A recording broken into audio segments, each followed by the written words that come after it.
Okay, good day, guys. It's Lee DeProse here from F-Stop Lounge, and I've got a wonderful crew with me today, talking about Nikon and the new Nikon DF that you would have seen just been released in the last sort of 7 hours. There was quite a few number of leaks that came out, but we'll get to those in a little bit. But first of all, I just want to introduce you to these guys down here that we've got who've joined me on the Hangout to talk about the camera and the first thoughts on it. So first of all, I'll just introduce you to Andrew Newland. Andrew, do you want to just say where you're from and also what you do for a living? Hello, I am Andrew Newland with Newtography.com, the purest photographer that ever lived. I am a sports photographer by trade, but my passion includes travel and landscapes. Yeah, I'm in Chattanooga, Tennessee, United States of America. Cool, cool. And how long have you been doing photography for, Andrew? Not a long time. 5, 6 years. Okay, so. Cool. Cool. Well, it's nice to have you on board, mate. Also, we've got Eric Rossi, the guy with the eye, aka the guy with the guy.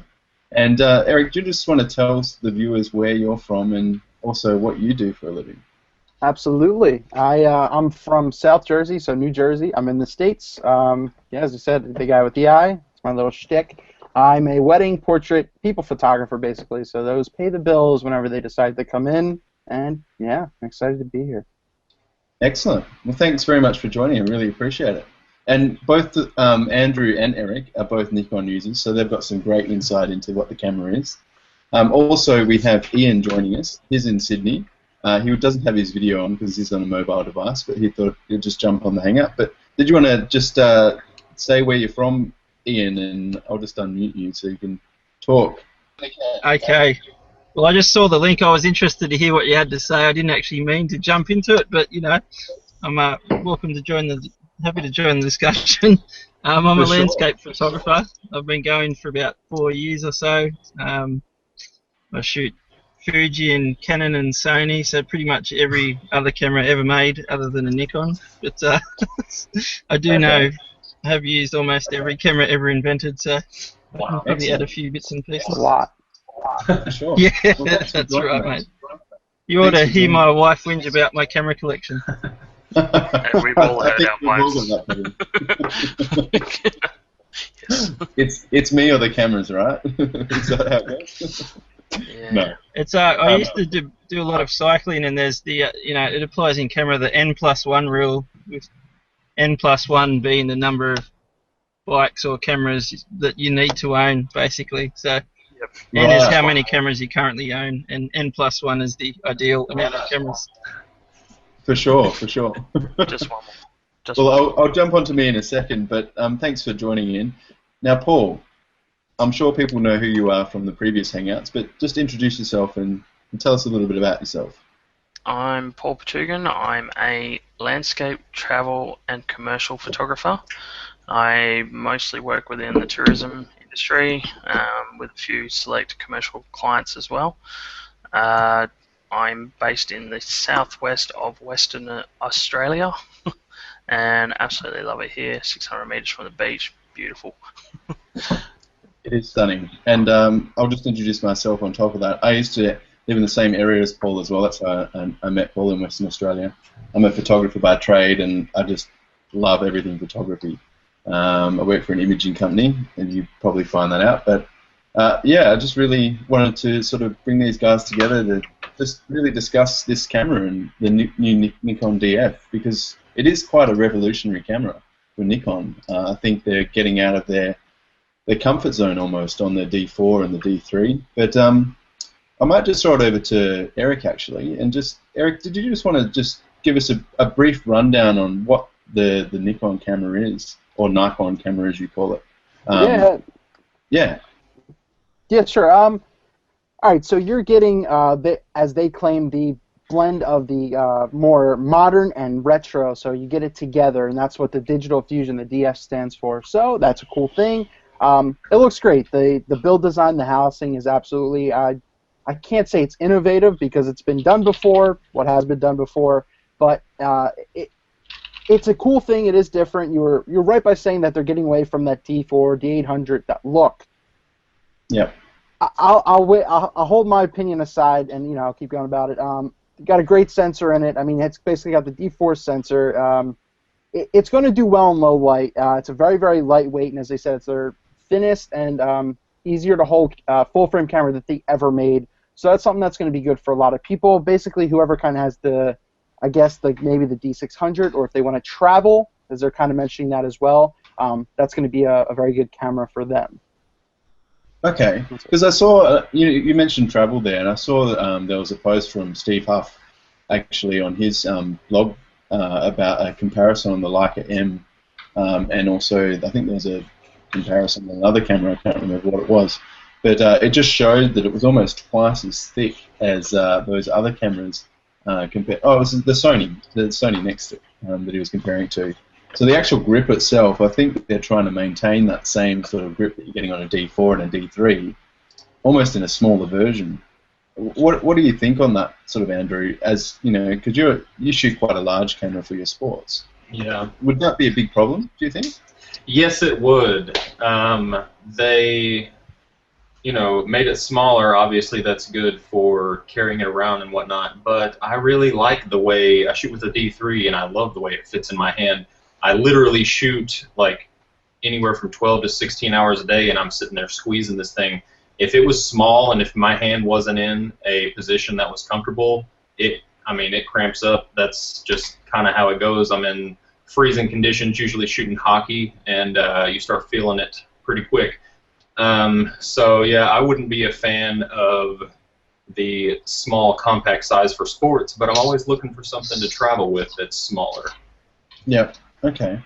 And Paul, I'm going to throw it over to you. With your sort of nighttime photography that you do, how do you think this camera is going to cope in low light situations?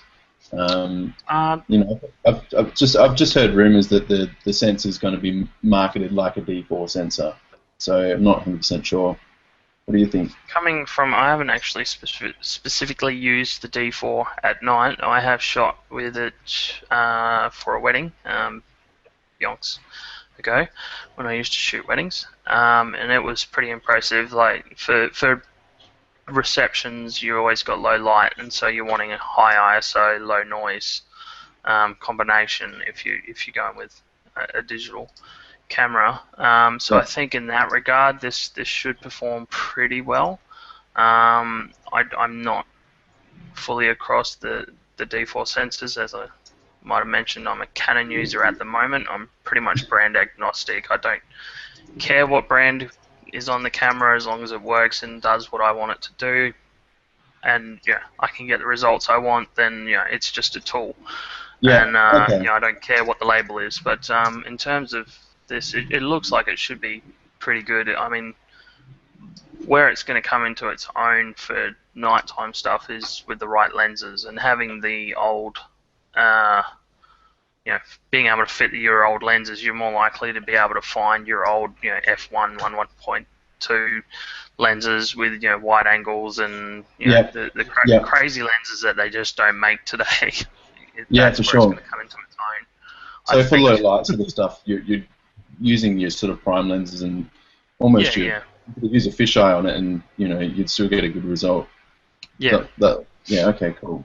Now let's just talk about two things that stand out for me. I've come from a Canon background myself, using a 1D Mark IV and 1D Mark III, so it's almost the same size as the D3S. But first of all, price, and also video mode. What were they thinking? No, they weren't thinking. They weren't thinking, right? Do you think they just saw a film camera on a shelf and just thought, oh, that would be an awesome idea? Let's make it digital. No, I honestly think that they have somewhat given up because all these manufacturers are going so fast with what they're putting out, and they're kind of just grabbing onto this niche of old purist photographers that love the old Nikons and trying to just kill it in that one little market. I can't think of any other reason, honestly. Yeah. So it's almost like they're trying to recapture the early days of the war and documentary and photojournalist photographers who, for the most part, carried the Nikon brand around the place, or your older Kodaks. It was never really, Canon weren't in it back then all that much. Yeah. And so it's like they're trying to recapture that nostalgia, but I don't think it'll happen personally. Eric, sorry, you were going to say something before. Yeah, it just seems like they just, you guys were touching it, like they got this on the market. They're like, oh, this is the niche, this is what's going on, and they just took the guts of whatever they had laying around, of the D4, of certain other things, and was like, I'm putting the retro brand on it. Got it, and we're going to hope that this sells. And they just said, let's throw this, should we bring up the price now? Should we bring up the price? Don't do it. Don't do it. Yeah. So, Ian, what are your thoughts coming from what you're shooting at the moment? Are you a fan of this camera, of what you've seen of it and what you've heard in the last sort of 7 hours? I think the putting the ISO dial on the left-hand side is a really poor decision. For instance, like the ISO dials are on the left-hand side on film cameras. Right. Okay. Yeah. Well, to be honest, I actually quite like that. I quite like the fact that they do have an ISO control on there. I know when I was pushing. The two sort of buttons that stood out for me was, well, three I should say, was the ISO dial down the bottom, and also the mask switch at the top right, and also the backlight. So many cameras these days have an LCD viewfinder or a little screen at the top where you see all your settings, but as soon as it gets dark, you have to bring out your head torch. So it's just, they're just not thinking. So that's where you should actually know your camera. Yeah. True. Which I've been saying to you years, Lee. Yeah. So you hold it up and look through the lens, is that right? What's this? Yeah. I just know where all my settings are. That's the purest way to do it. That's the purest way to do it. Look through the lens. Now we've sort of criticised it a little bit, but can you guys tell me, Eric, yourself, could you say one good thing about it? What do you like about this camera? Oh, I am a huge fan of their mount system. As I think I mentioned that a little earlier, that you can mount your older lenses, pre-AI, AI, AFS, AF Nicors, AFDs, and everything. They will all work. They were all meter, and they were all work. The huge thing was the metering, because majority of the cameras now, they can't do that, obviously.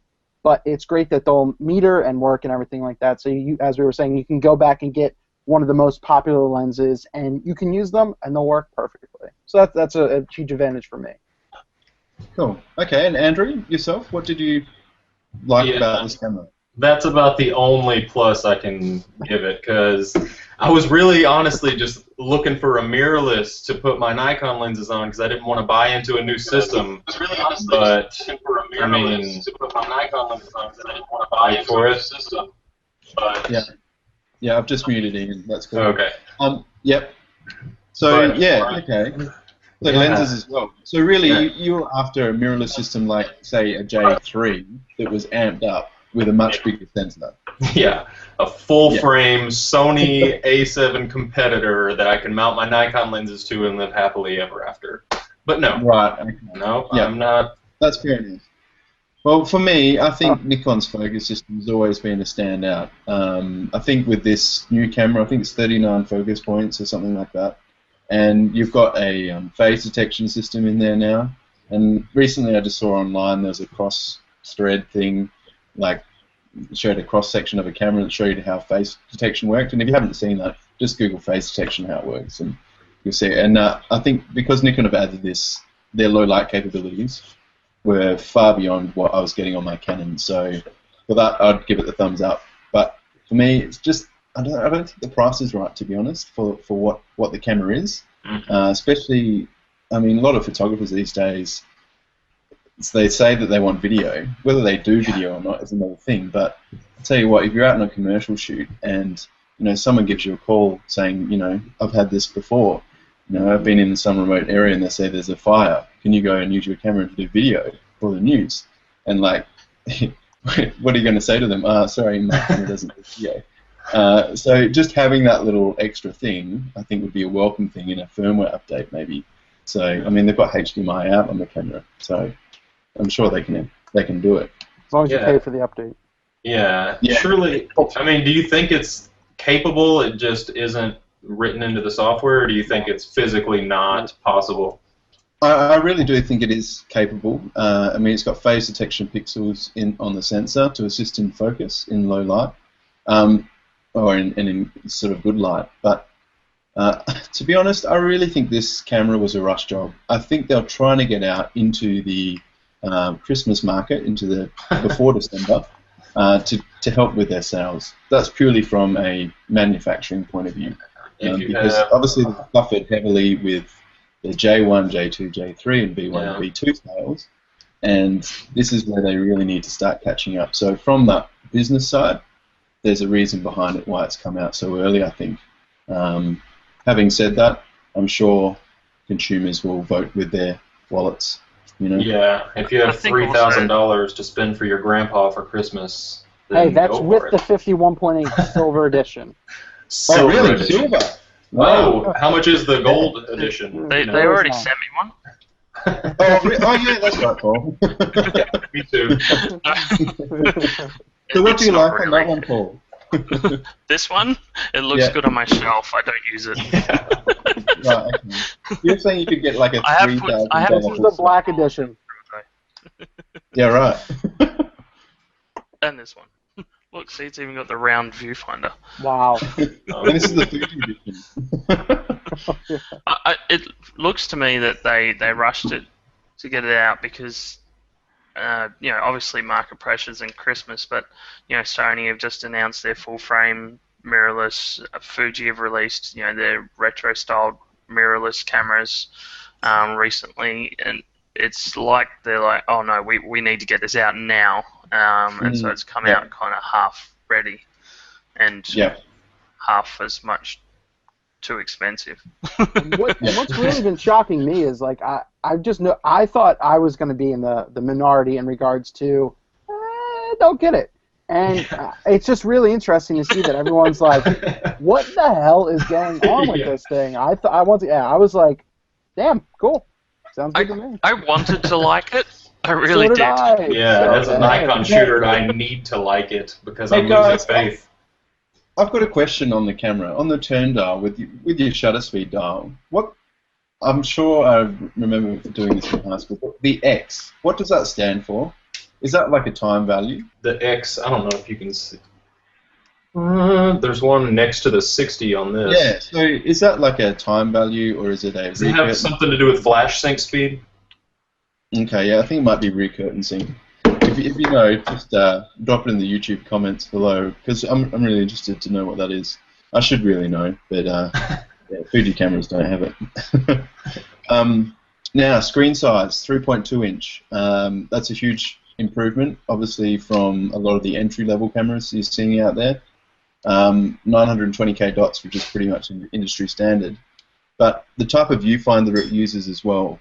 What is the viewfinder? 100% coverage, which is pretty cool. Optical pentaprism. So that's going to, I think, bring in a lot of those old school photographers. $3,000 you'd want 100%. Yeah, that's right. It'll bring in a lot of the old school film photographers back into digital photography if they're looking to upgrade, or if they haven't, quite worked out. If they're just now getting into digital. That demographic has really phased out. I know a few of them.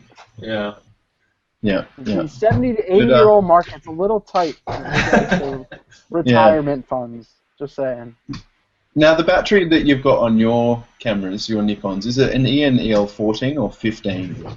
Or an EN-EL3? Well, the A is a new battery, I'm pretty sure. So, it's something completely new. So, you ain't using anything you had before. Yeah, I've got an EL15. So they're saying the battery life is 1,400 shots off that. Is that going to last you a day, guys? I don't know. Yeah. You know what? The batteries they've been putting into like the D7100 and everything like that, you can shoot. Yeah. I mean, I've shot for 14 hours, 16 hours, and the thing will maybe lose 2 bars, and you're like, this is awesome. That's great. The batteries that Nikon puts out are actually pretty. They're pretty good. I'm very impressed with them so far. Yes. Okay, cool. All right. Well, what we might do, we might just wrap things up a little bit, and if you want, go on. No, I was gonna say we had. I think maybe Grant came in. he might want to say something real quick. Oh yeah, hi. Sorry, Grant. I didn't actually see you there, mate. How are you? Are you there, Grant? It's cool to get one more, more viewpoint. If not, that's the thing. He may have came here from Facebook. That's so okay. I'm here, sure. boys. Okay, no worries. Well, thanks for joining, Grant. But what we might do is just do a quick wrap around. And Grant, I actually asked you to type this in the chat, and we can share it with everyone. I want you to rate this camera out of 10. Okay, based on the specs, based on what you're saying. I know we did the same sort of on the Sony A and the A7R, and I rated that a 9 out of 10, which is quite high. So I'm interested to hear what you like about it in a quick summary, and what you'd rate it. So we'll start with Paul. I'm gonna go with a 5, maybe a 6. It's a cool concept. It's just the execution just isn't quite there, and it's overpriced for what you're getting. Yep. Okay. I'm going to quickly jump in there and say I'm probably going to give it a 7. I quite like the look of it, to be honest, but I tell you what, to make up that extra 2, it's going to have damn good image quality. Otherwise, it's going to be a 6. I'll come up to a 7 if the image quality is like unsurpassed. If it's like D4, why should it be? Based on Nikon's history with their D3S and the D4, which I'm sure that they've marketed the sensor on, I'm sure the quality will be there to give it a 7. But it would be interesting to see what DP Review and DxO Labs actually give it as a lens review as well with that special edition silver. See, I would never use that lens. You get a nice silver halide. It's only $200. It's not that bad. That's why I wouldn't buy it. Well, get the 58. Get the 58 1.4. Share your thoughts. Well, I'll try the audio, but the internet's not going well. I'd give it probably 6 or 7. I think it's too compromised. The ergonomics are compromised versus either a smaller camera or a larger camera.